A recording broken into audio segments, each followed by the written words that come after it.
اعوذ باللہ من الشیطان الرجیم بسم اللہ الرحمن الرحیم۔ میری طرف سے تمام دیکھنے والوں کو السلام علیکم۔ آج میں آپ کو حضرت ایوب علیہ السلام کا قصہ سنانے جا رہا ہوں۔ اللہ پاک نے حضرت ایوب علیہ السلام کو بہت ساری مال و دولت سے نوازا ہوا تھا۔ حضرت ایوب علیہ السلام کے پاس 1000 سے زائد اونٹ تھے، 1000 سے زائد بکریاں تھیں، 500 سے زیادہ آپ کے پاس غلام تھے اور 500 سے زیادہ آپ کا اپنا اہل و عیال تھا۔ حضرت ایوب علیہ السلام ہر وقت اللہ تعالیٰ کی عبادت میں مصروف عمل رہتے تھے اور بہت زیادہ مہمان نواز تھے۔ ہر وقت لوگ غریب آپ کے پاس آتے تھے اور آپ ان کی ضروریات کو پورا کرتے تھے۔ شیطان لعین حضرت ایوب علیہ السلام کو جب عبادت اور شکر گزاری کرتے ہوئے دیکھتا تو حسد کی آگ میں جلتا۔ تو ایک دن غائب سے آواز آئی کہ اے شیطان مردود، ایوب میرا صابر و شاکر بندہ ہے، وہ ہمیشہ میری عبادت کرتا رہے گا۔ تو جو آگ میں جل رہا ہے، اس حسد کی آگ میں جل رہا ہے، تو اس کو چھوڑ دے۔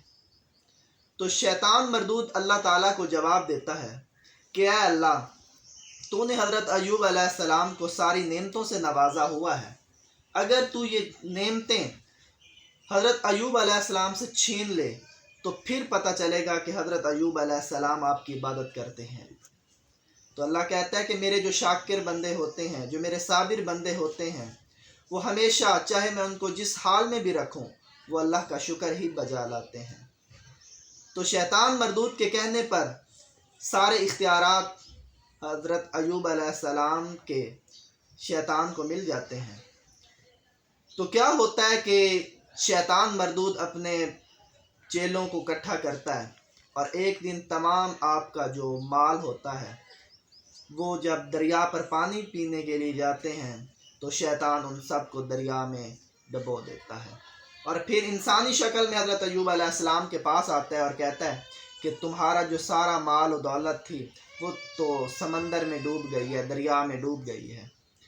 تو آپ پھر بھی اللہ کا شکر ادا کرتے ہیں کہ دیا بھی اللہ نے تھا اور لے بھی اللہ نے ہی لیا ہے، تو میں اس پر بھی اللہ کا شکر ادا کرتا ہوں۔ اس کے بعد آپ کے پاس جتنا اناج ہوتا ہے سب کو آگ لگا دیتا ہے شیطان، اور آپ کے بیٹے اور آپ کی بیٹیاں جو کہ ایک کمرے کے اندر تعلیم حاصل کر رہے ہوتے ہیں، وہ کمرے کی چھت گرا کر تو کیا کرتا ہے کہ آپ حضرت ایوب علیہ السلام کی تمام اولاد کو بھی قتل کر ڈالتے ہیں۔ اس کے باوجود بھی حضرت ایوب علیہ السلام اللہ کا شکر ہی ادا کرتے ہیں۔ حضرت ایوب علیہ السلام کے جسم میں اب کیا ہوتا ہے کہ شیطان حضرت ایوب علیہ السلام کے جسم پر حملہ کرتا ہے۔ حضرت ایوب علیہ السلام کا سارا جسم پھٹتا ہے اور آپ کے جسم کے اندر کیڑے پڑ جاتے ہیں، بہت زیادہ تکلیف ہوتی ہے۔ حضرت ایوب علیہ السلام پھر بھی اللہ کا شکر ہی ادا کرتے ہیں۔ کیا ہوتا ہے کہ آپ کے جسم سے بدبو آنا شروع ہو جاتی ہے اور آپ کے جتنے بھی رشتہ دار ہوتے ہیں آپ کو چھوڑ کر آپ کو کہتے ہیں کہ یہ بستی چھوڑ کر آپ چلے جائیں۔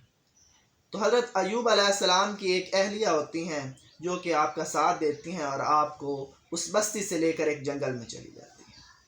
حضرت ایوب علیہ السلام وہاں پر اللہ کی عبادت میں مصروف عمل رہتے ہیں، اور حضرت ایوب علیہ السلام کی جو بیوی ہوتی ہیں وہاں جنگل میں آپ کو چھوڑ کر جاتی ہیں، لوگوں کے گھروں میں کام کرتی ہیں اور وہاں سے جو پیسہ وہ کماتی ہیں ان میں سے آدھا وہ غریبوں میں بانٹ دیتی ہیں اور آدھے کے ساتھ وہ کچھ لے کر آتی ہیں کھانے کے لیے جو کہ حضرت ایوب علیہ السلام کو وہ دے سکیں۔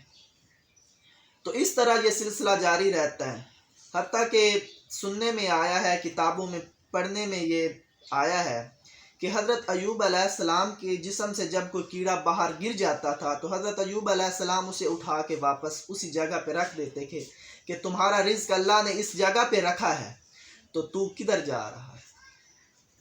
حتیٰ کہ 18 سال کا عرصہ بیت جاتا ہے اور آپ اسی بیماری میں مبتلا رہتے ہیں۔